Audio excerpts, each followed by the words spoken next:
Hello, welcome to another primal coding education video. I don't know what to call these. So today I want to answer in more detail a question that was left on one of my videos, one of the comments.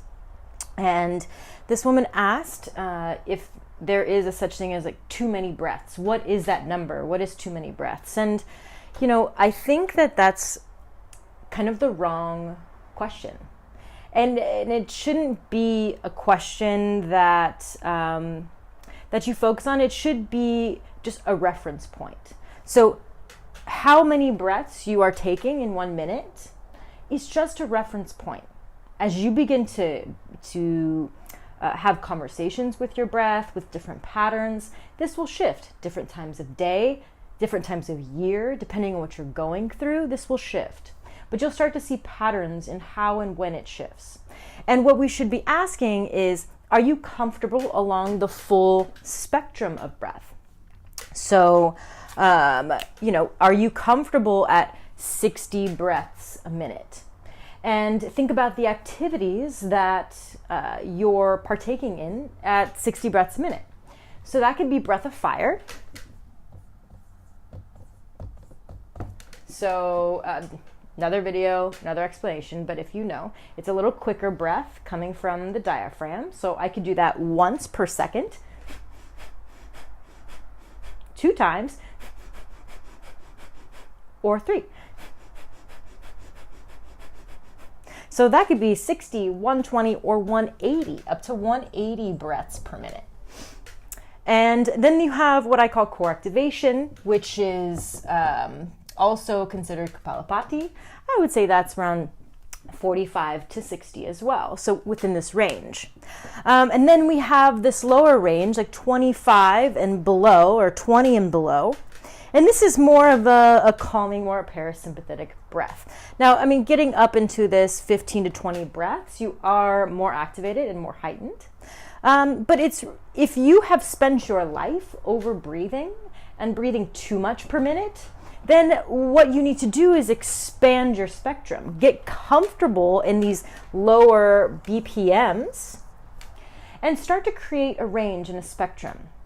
And also notice, and this has happened with my clients, is like what is your experience in these breaths per minute? So going back to the activities that are kind of represent this breaths per minute. This could be working out is probably sometimes more than 60 breaths.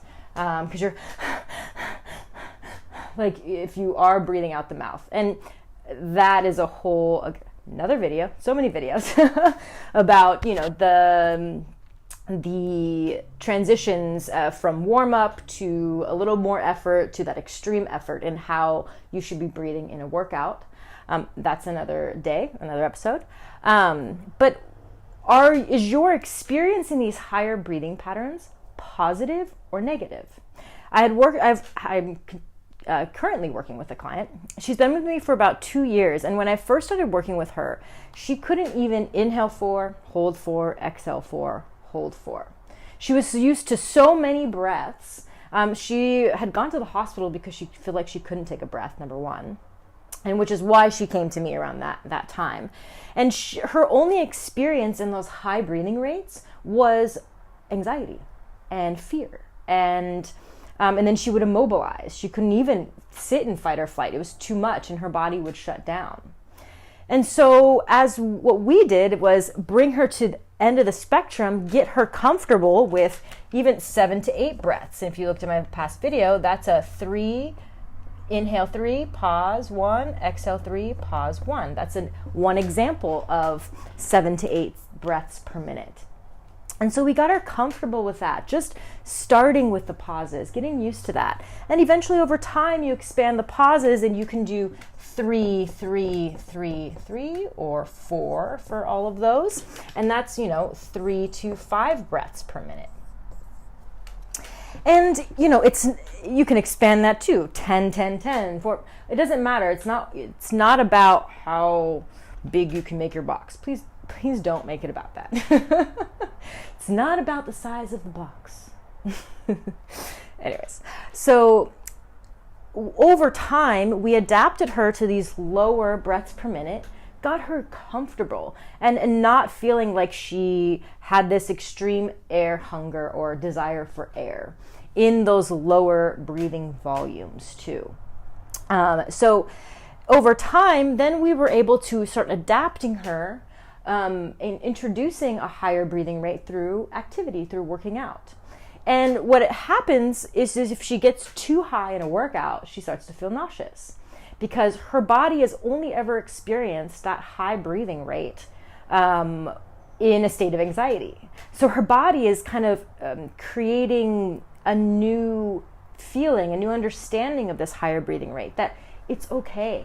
You know, like you want to get some adaptation and comfort in these higher breathing rates. I mean, it's absolutely necessary, right? To pump that lymph fluid, pump blood flow, get oxygen to the body. We need to move.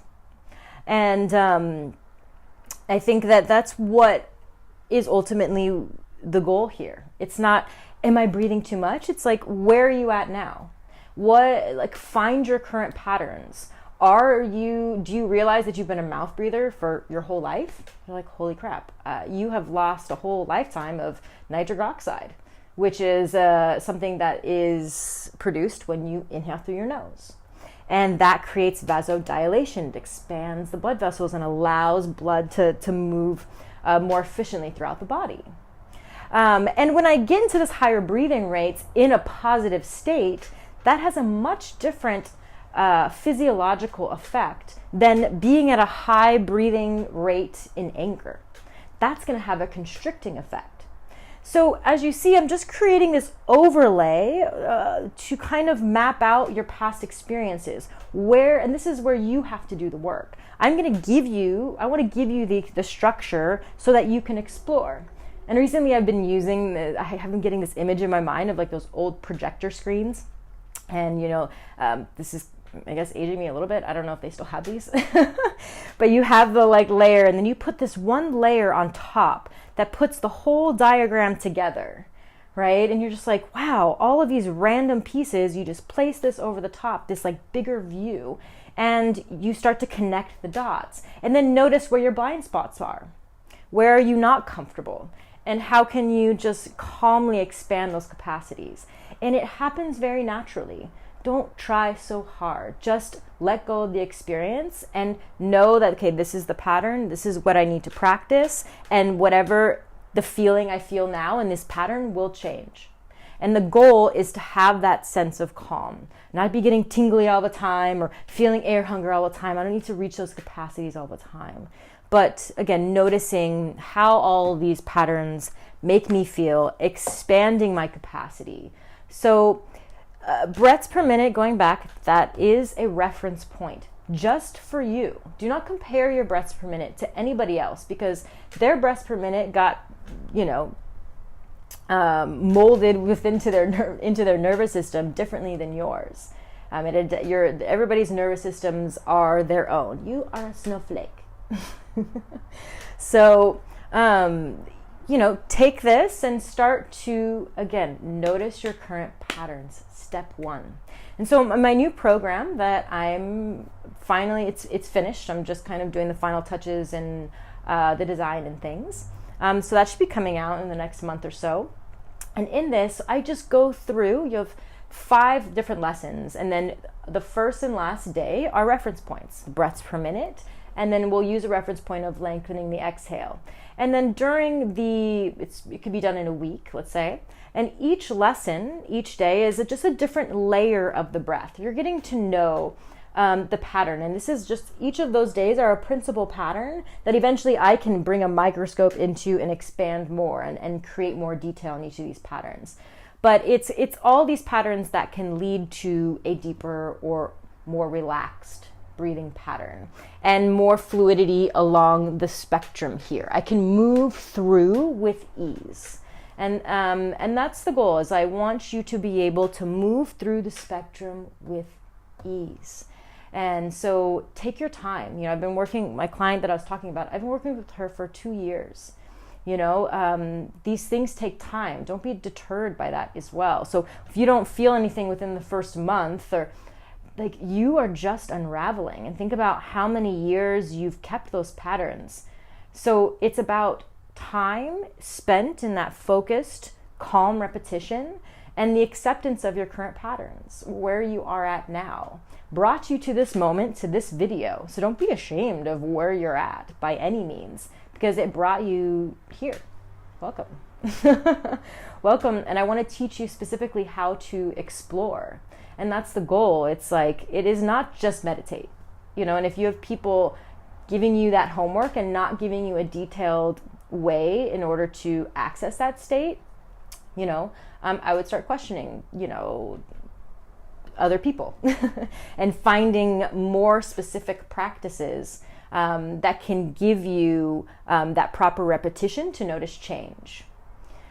So yeah, I hope this answers some of your questions, or gives you some more insight into how to explore your current patterns and then to change them.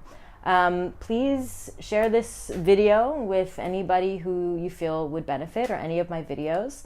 Please feel free to ask questions and leave comments. I love your questions, and I try to do my best to answer the comments. And yeah, thank you so much for listening, and I hope you enjoyed this information. Thank you very much. See you soon.